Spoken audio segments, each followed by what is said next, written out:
Grazie a una rete di Di Mercurio a metà del secondo tempo, il Canicattì si aggiudica la sfida con i cugini della Pro Favara. Il Casteltermine di Pinola Bianca lamenta un gol annullato a Piazza, apparso regolare su segnalazione delle guardialine, e vede sfumare così una vittoria con la Folgore che avrebbe sicuramente meritato.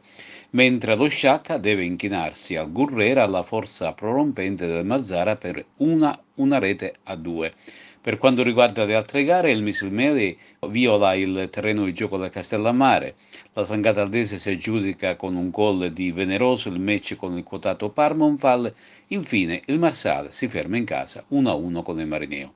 Rinviata infine la gara Cussi-Palermo-Nissa al 21 ottobre. In classifica generale di eccellenza a guidare ci sono due squadre, Acragas e Canicattì con 12 punti, mentre insegue la Sanghataldese con 10 e poi ben 4 squadre con 9, esattamente Pro Favara, Parmonval, Mazzara e Misilmeri. Nel campionato di promozione Girone A, il Camarat si inceppa in casa con il San Vito Lo Capo, mentre il Raffadali perde di misura a Partinico. Malgrado il pari interno a reti bianchi, la squadra di Renato Maggio rimane in vetta alla classifica, a pari punti con Mazzarese e Città di Caltanissetta.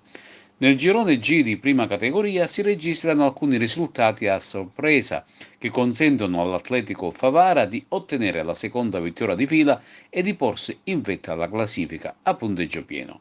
La compagine favarese infatti ha sconfitto con un gol di Fanara la Forte Sommatinese a conclusione di una gara dura e combattuta.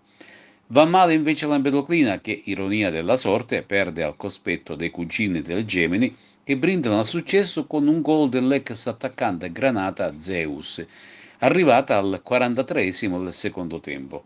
Pareggia 1-1 il Ravanusa sul campo del Don Bosco Mussomele. In classifica generale, Atletico Favara in vetta con 6 punti, poi a 3 il Gemini, a 2 il Ravanusa, mentre con un solo punto rimane l'Empedoclina.